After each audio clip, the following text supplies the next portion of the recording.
Hello, YouTube.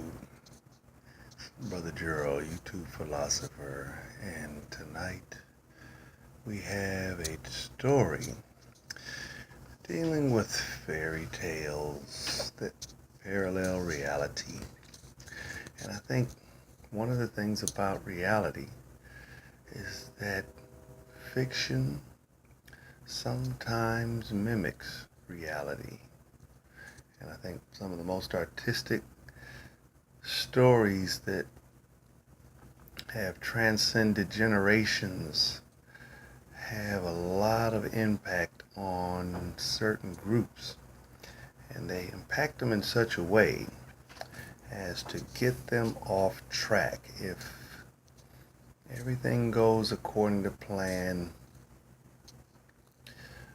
the deception story will get ingrained in the people who are paying attention or being entertained by the story, and ultimately they pay a terrible price. And I was just meditating and kind of going in my own imagination. I do a lot of Bible reading. And in reading the Bible teaches that God can talk to you. And He talks to you in such a way that He will give you insight, He'll give you wisdom. And I'm really surprised that not too many people have been listening to my channel.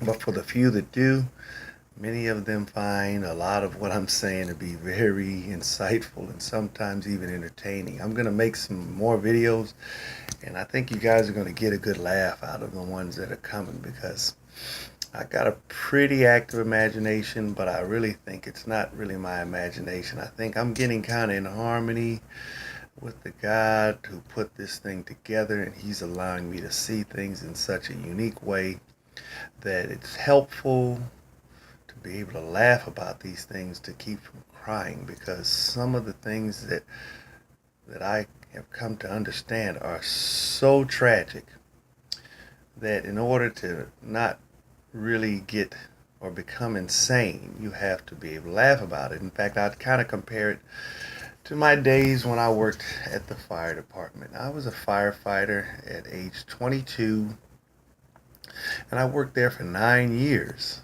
And the very first call that I went on as a paid fireman, where I've got my badge, I'm no longer in training, I'm the guy that's gonna carry the first aid kit and help the paramedics do their thing. And it was a call of a 16-year-old boy, gunshot wound. The bullet had actually entered his right eye and shot out the back of his right ear. So when we arrived, he's laying on his back and not breathing, and blood is pouring out of his eyeball, pouring out of his back of his head, kind of shooting out where his ear was kind of dangling. And he was a wreck. He was a mess. And this was the first intimate glance that I had with death. And it was shocking. I mean, it was like a traumatic experience for me. And so I go into this mode of just automatic reaction of doing CPR, because the captain there shook me out of this daze that I entered into and says, hey, get back into your training and do what you were trained to do. And the thing is, repetition, repetition, repetition. It was so easy for me to kind of crawl into this rhythm of the training that I didn't even have any emotional reaction until long after we transported the victim to the hospital. And then I proceeded to clean the paramedic rig. I restocked my first aid kit, and then we went back to the tailboard of the fire engine. And this was a time where in the fire department, firemen were still allowed to ride on the very back of the fire engine. You could stand up and ride on the back. And I thought that was such a cool thing to do. But shortly after I got on board, it became unsafe for us to travel, riding on the very tail end of the rig standing up. But I always thought that was such a cool thing to do. But I was sitting there at the hospital, kind of looking like the thinker, that statue where, the thinker's got his hand under his chin, but I didn't have my hand under my chin in the thing. I had both hands kind of cradling my chin, and I was just like, what is the meaning of life? This boy was 15 years old, and his life was just ahead of him, but now it's cut short. It's not fair, and oh my God, this is just, oh my God. I got super emotional. And the captain comes in, and he's a long time veteran, and he's smoking a cigarette and kind of just, he looked like James Dean. He was so cool about just this situation that I was marveling at just how cool this James Dean kind of fire captain was. And he basically told me, he says, hey man, if this is going to rattle you to where you really can't seem to get your game together, man, you need to leave this thing alone. And I'm just crying like a girl. just, I'm just like, man, you might as well put a diaper on me and a bib and just start feeding me baby food. Because, I was just jacked up. But when I got back to the fire station, we had a few more easier calls to deal with. A burning car and, just stupid stuff. People coming for first aid, pregnant lady, just regular kind of, run-of-the-mill emergency calls like you see on the TV show. And when I got close to where we were going to hopefully go to sleep and just run calls as, people needed us after bedtime, which was 9 o'clock, I just said to myself, man, I dropped out of college for this job. I was a UCLA student, fourth year UCLA student, had 1 year to go to finish up everything.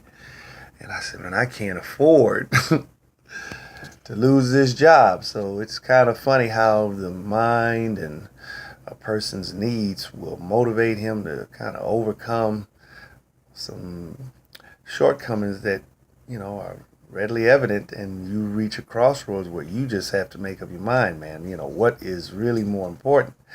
And making that money and getting the girl and getting the fancy car and having the financial freedom to do the things that were promised to me had I continued to go to college and graduated, they were no longer a promise. They were pretty much a sure thing. All I had to do was hold on and do my job, and hopefully I can get used to seeing death, seeing the unfairness of life, and seeing just all of these crazy things happening. And I'm telling you, I saw everything. I was a fireman during the LA riots, when the Rodney King trial had come to a close and all these other things were going on. It was really a eye-opening experience, and I would say since I've been removed from working as a fireman, I've become a little more sensitive emotionally to dealing with things.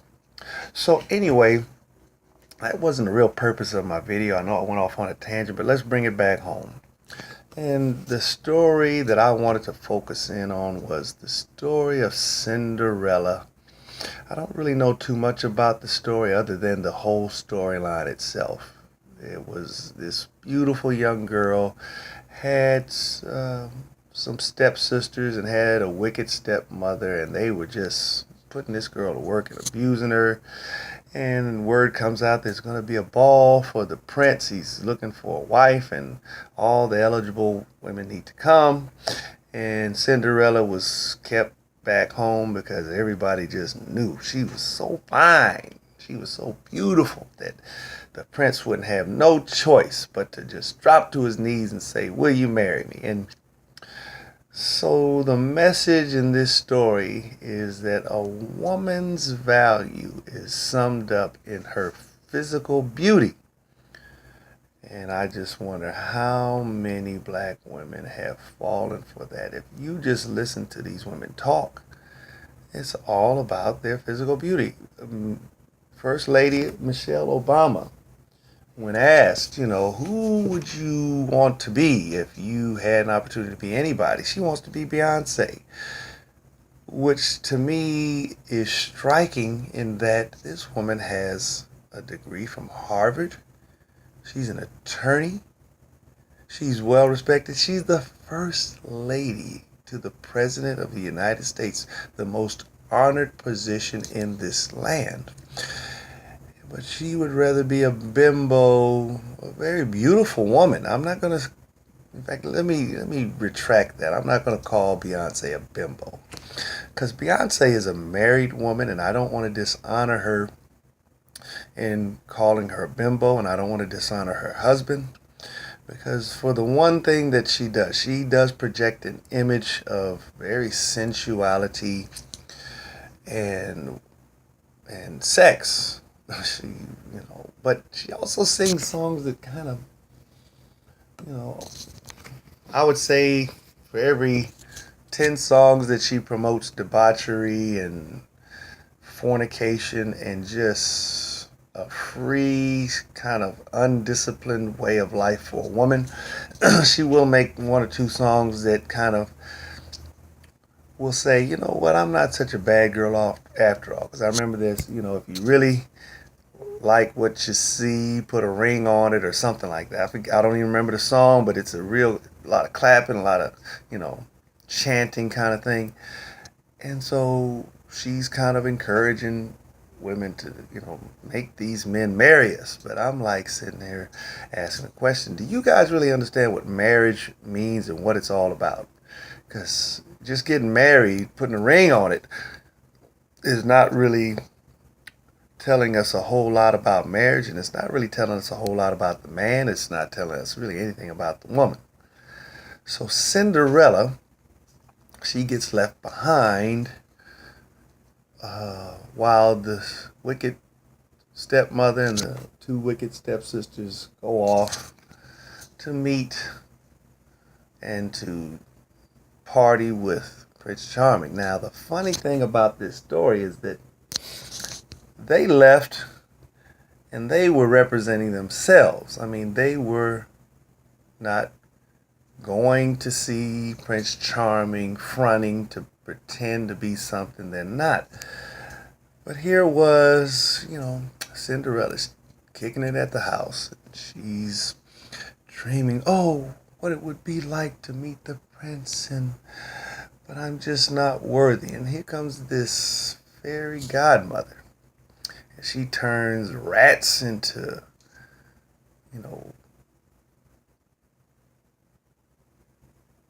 what do you call it, knights, I guess, or gentlemen.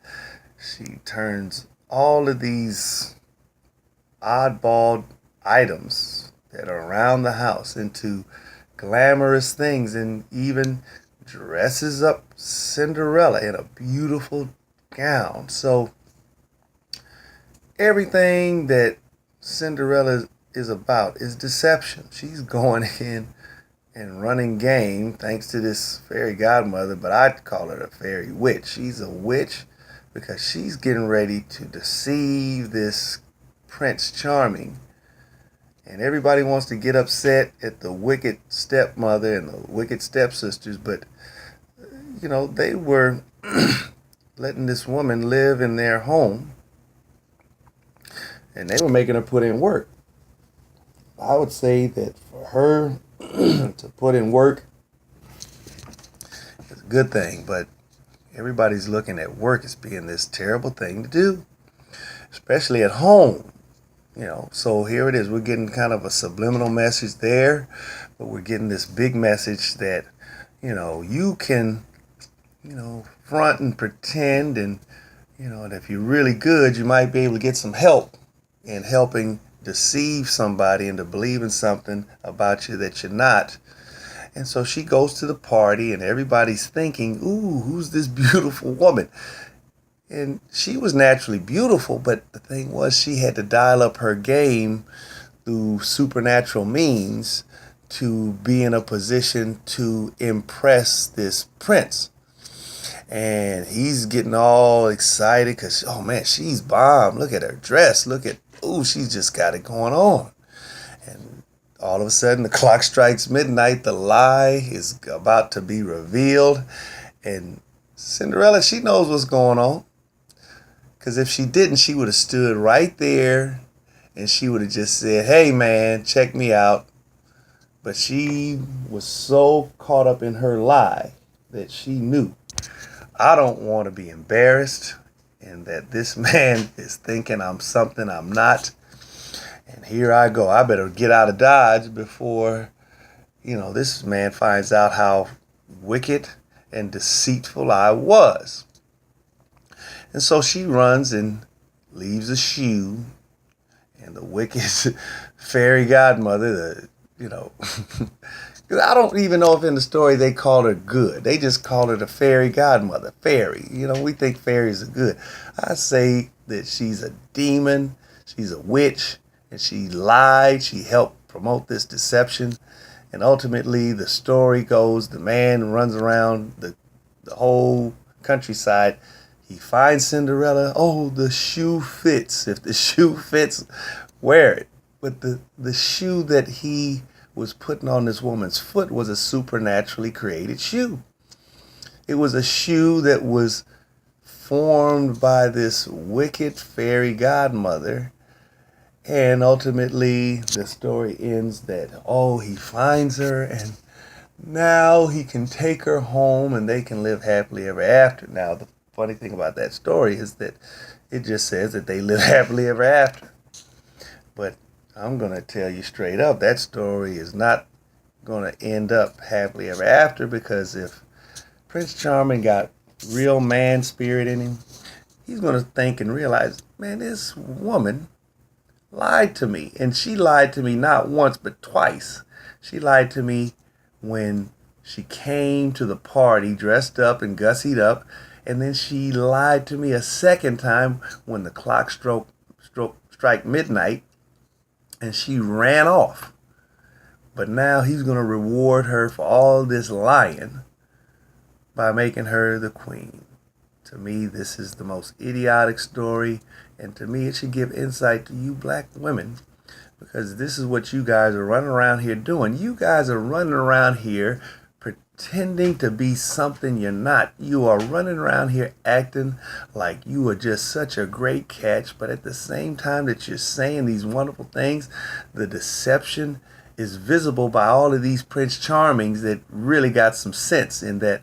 If you're going to run around here and talk so bad about black men and all of this, there's no way in God's green earth that anybody was going to take you seriously and make you the queen of their castle.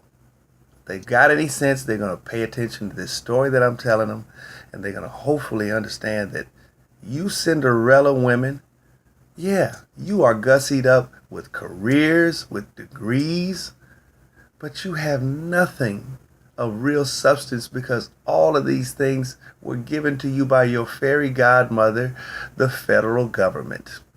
The federal government, in the form of Congress, passed laws to support you in this stupid deception that you guys can be a man's equal.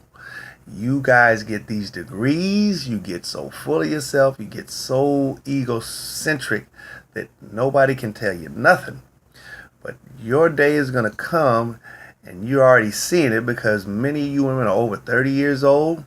You're single, you're divorced, you're miserable, you got kids, and you're passing this poison on to them. And I just really hope and pray that some of you youngsters will come to my channel and listen to this video and think about some of the things that you guys are taking in to entertain yourself, because everything that is presented to you in the form of entertainment has the ability to program your thinking into doing and believing things, and some of these things are just not worth the effort to even expose yourself to, because believe it or not, Walt Disney was a racist son of a gun. He hated black people, and he didn't make it a secret, but I would say that Walt Disney and the Disney Network and all of this, they are doing a lot of things that are really destructive to the family and destructive to the minds of many people.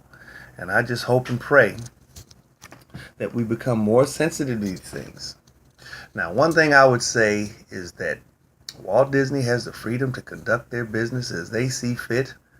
And if they think that my opinion about what they do is pejorative or insulting to them, then I would just like to give my apologies to them. But this is my opinion and this is my assessment of what you are doing, Walt Disney and Disney Corporation. And I honor you in as much as that you're free to teach and promote whatever you want. And I just hope and pray that you honor and respect me for doing the same. And so with that, I depart. And I just really hope and pray that those that come to my channel and watch this video would think clearly, and get the blessing that God would have all of us to enjoy.